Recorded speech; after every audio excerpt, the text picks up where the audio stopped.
Video games, online games, digital games. As a teacher, you may have heard of gaming, especially because, as of 2011, 91% of kids ages 2 through 17 are gaming in the US. And in 2014, the American Psychological Association reported that video game play may provide great benefit in mood, motivation, creativity, and problem solving.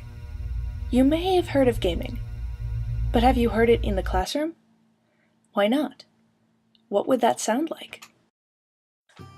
The game Thomas Was Alone, created by Mike Bithell, poses puzzles in which players must move various rectangles across a stage and over to a portal that corresponds to their shapes.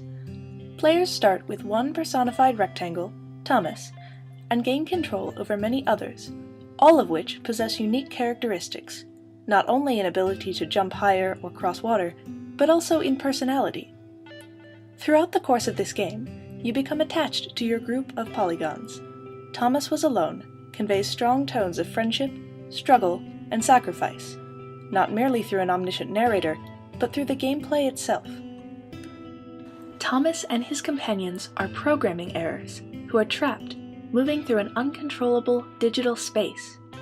Thomas realizes that he cannot control his surroundings as he, and the player, reach new portals after each puzzle.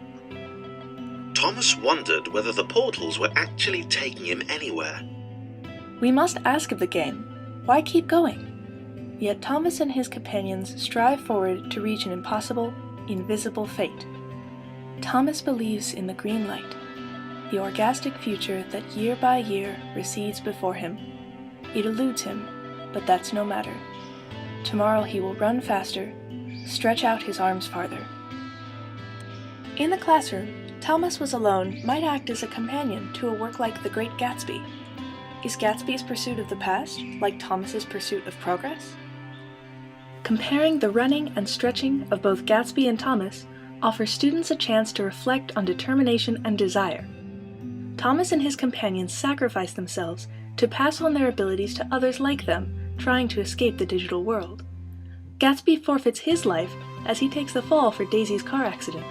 For desire of a far-off future, Thomas and Gatsby run and stretch and lose themselves for a dream they never experience. Drawing this parallel encourages deeper reading. It asks of both the game and the novel if our determination and desire bring any good. Can efforts in one life, for Gatsby, Thomas, and ourselves, affect those who come after we're gone? Or how does this sound? Thomas and his friends understand that they are programming errors, artificial intelligences, monsters born of technology gone too far. In this way, is Thomas like Frankenstein's monster? Is either character truly alone? Students explore such themes of loneliness hands-on during play, as an evil pixel cloud eats the quadrilateral characters one by one. When down to the last two, John and Claire, players hear John, the yellow rectangle. John hoped that he would be the next to get eaten. He didn't want to be alone. Players then watch as the pixel cloud eats Claire, and must play as only John, experiencing the lack of collaboration present and familiar from previous levels. The gameplay in Thomas Was Alone constantly exemplifies literary concepts and compels students to ask questions about life and purpose and humanity. Thomas Was Alone stands as an excellent text for teachers not simply because it illustrates literary concepts and themes, but because it does so in a way not wholly accessible through traditional classroom media. It is the aspect of play that sets this game apart as an exemplary classroom text. As students engage with the controls and narrative of the game, they experience the motions and motivations and struggles of game characters. Thomas Was Alone immerses students in a world of vibrant quadrilaterals. When the orange square, Chris, first meets Thomas, he complains, Who the hell did this Thomas think he was? Chris had been doing fine. He wasn't the highest jumper, but he'd held his own. During this time, players can feel Chris's frustration, both as they hear Chris's words and as they must tediously switch between Thomas and Chris to reach the end of levels. This close relation between narration, characterization, and experience is essential to the game and illustrates very clearly concepts and ideas of struggle, collaboration, and eventual friendship. In this game, you are the characters. All these simple quadrilateral character forms allow players to see themselves as this diverse cast. Thomas the Reflector, Chris the Foil, Claire the Hero, John the Athlete, Laura the Romantic, James the Outcast, Sarah the Adventurer.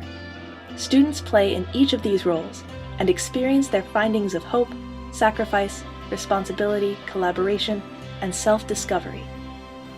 And because students are interacting with the game's literary aspects through hands-on play, they learn about them while tapping into the benefits of gaming.